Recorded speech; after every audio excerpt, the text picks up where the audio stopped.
Hello students, welcome to online study 24/7। তোমাদের সামনেই রয়েছে বিপিএসসি মেন্স, কারণ তোমরা যারা বিহার স্টেট দিয়েছো তাদের বিপিএসসি মেন্স রয়েছে। এছাড়াও যারা নেট, যারা ফিলোসফি দিয়েছিলে, নেট বাতিল হবার কারণে সামনে তোমাদের হয়তো নেটের আবার দেওয়া হবে কোনো ডেট, সেটা যদিও অনিশ্চিত, কবে দেওয়া হবে কী হবে আমরা কিছু জানি না। তবে তোমাদের সামনে বিপিএসসি এক্সাম রয়েছে। তোমাদের এখানে ফিলোসফির অনলাইন ক্লাস এবং সপ্তাহে 2 দিন মক টেস্ট নেওয়া হয়।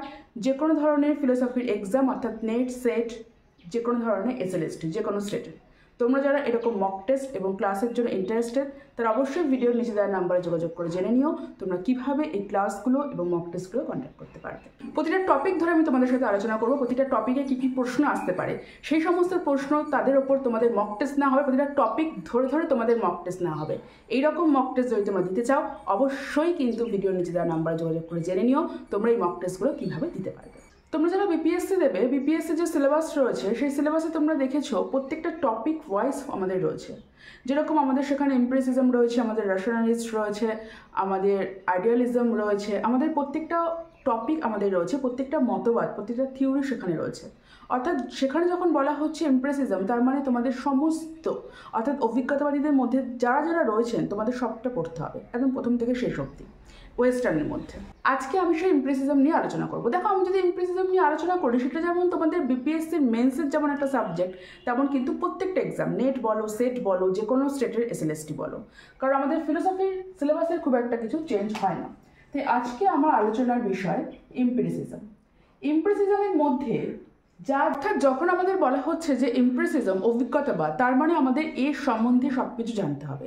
আমরা অভিজ্ঞতাবাদ বলতে কি বুঝি? আমরা সাধারণত অভিজ্ঞতাবাদ বলতে এটাই বুঝি যে আমাদের প্রত্যক্ষ সংবেদন, ইন্দ্রিয় সংবেদন, আমরা এটাই বুঝি যে ইন্দ্রিয় সংবেদন।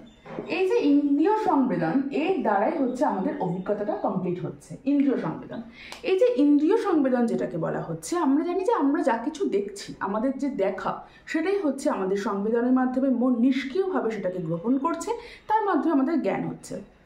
যখন আমরা এমপিরিসিজমের কথা বলবো, এমপিরিসিজমের কথা বলতে গেলে সেখানে কিন্তু আমাদের মন কিন্তু থাকবে নিষ্ক্রিয়। বোঝা গেল? মন কিন্তু আমাদের থাকবে নিষ্ক্রিয় যখন আমরা অভিজ্ঞতার কথা বলবো। অভিজ্ঞতার ক্ষেত্রে মন সর্বদা নিষ্ক্রিয়, আর যখন আমি বুদ্ধিবাদ পড়াবো তখন আমি বলে দেবো সেক্ষেত্রে মন থাকবে সম্পূর্ণভাবে সক্রিয়। অর্থাৎ এটাও যদি তোমাদের কখনো কোনো প্রশ্নের মধ্যে আসে যে অভিজ্ঞতার ক্ষেত্রে মন কীরকম থাকবে এবং বুদ্ধিবাদের ক্ষেত্রে মন কীরকম থাকবে, অর্থাৎ ইন্দ্রিয় সংবেদনটা হচ্ছে মেন কথা। ইন্দ্রিয় সংবেদনের মাধ্যমে অর্থাৎ সংবেদনশীল যে প্রত্যক্ষ, সেটাই হচ্ছে আমাদের অভিজ্ঞতাবাদ, এবং কি সেখানে মন থাকবে হচ্ছে আমাদের নিষ্ক্রিয় রূপে। এই হচ্ছে তোমাদের অভিজ্ঞতাবাদে আমরা এইটা জানি, এটা আমাদের জানা রয়েছে। এবার অভিজ্ঞতাবাদের মধ্যে প্রকার রয়েছে। অভিজ্ঞতাবাদ বলতে কিন্তু শুধু অভিজ্ঞতাবাদ না, সেখানে আমাদের মেন 3টে প্রকার রয়েছে। সেই প্রকারে আমি যাব। তার আগে আমি বলে দিই এই অভিজ্ঞতার মধ্যে আমাদের ঠিক কী কী পড়ছে। দেখো, অভিজ্ঞতার মধ্যে এক তো আমাদের পড়ছে লার্নিং। লার্নিংটা কি? কোনো কিছু শেখা।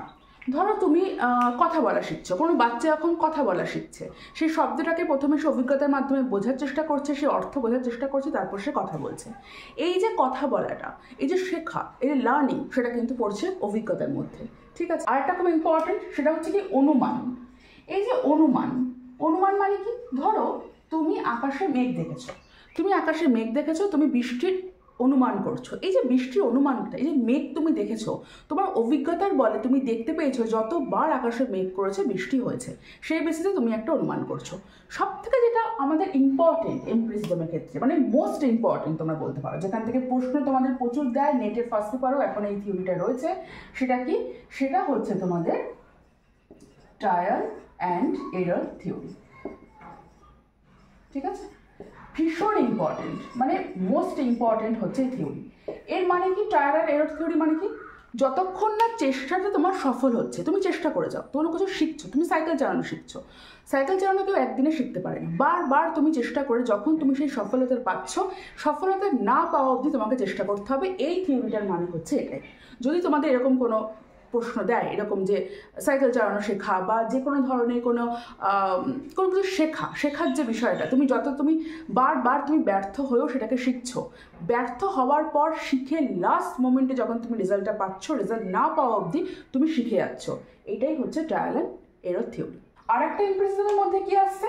আর একটা যেটা আসছে সেটা হচ্ছে সায়েন্টিফিক্যালি নানা রকম যে আমাদের যে ডাটা আমাদের যে সংগ্রহ করা হয়, ঠিক আছে, সায়েন্টিফিক ক্ষেত্রে। এবার সায়েন্টিফিক ক্ষেত্রে কীভাবে আমাদের এই ইমপ্রেসিজম কাজে আসছে, দেখো আমাদের যখন বৈজ্ঞানিক যখন কোনো পরীক্ষা নিরীক্ষা করা হচ্ছে, সেই পরীক্ষা নিরীক্ষা করার জন্য যে ডাটা সংগ্রহ করা হচ্ছে সেটা কিন্তু আমাদের অভিজ্ঞতা পর্যবেক্ষণের উপর নির্ভর করে, অর্থাৎ আমাদের সংবেদনশীল প্রত্যেকের উপর নির্ভর করে কিন্তু এটা করা হচ্ছে। অর্থাৎ তোমরা কি শিখলে আজকে, যে এই যে ইমপ্রেসিজম ব্যাপারটা, যেটা ইন্দ্রিয় সংবেদন, মন যেখানে নিষ্ক্রিয়ভাবে গ্রহণ করছে, তার সাথে যুক্ত রয়েছে লার্নিং, অনুমান, সায়েন্টিফিক্যালি নানা রকম আমাদের পরীক্ষার ডাটা সংগ্রহ এবং ট্রায়াল এরর থিওরি। এগুলো ভীষণভাবে ইম্পর্টেন্ট আমাদের প্রত্যেকটা জিনিস জানার জন্য, কারণ তোমরা এখনকার প্রশ্ন দেখতে পাচ্ছ যে কীভাবে কনসেপ্ট থেকে প্রশ্ন আসছে। তো এই ব্যাপারটা হলো আমাদের ইমপ্রেসিজমের। কাল আমি তোমাদের সাথে আলোচনা করব ইমপ্রেসিজমের প্রত্যেকটা প্রকার নিয়ে। আমি প্রত্যেকটা টপিক তোমাদের ধরে ধরে পড়ানোর চেষ্টা করছি, তোমরা সেটা পড়ো। কারোর কোনো প্রশ্ন থাকলে অবশ্যই আমাদের কমেন্ট বক্সে জানিয়ে। দেখা হচ্ছে নেক্সট ভিডিওতে।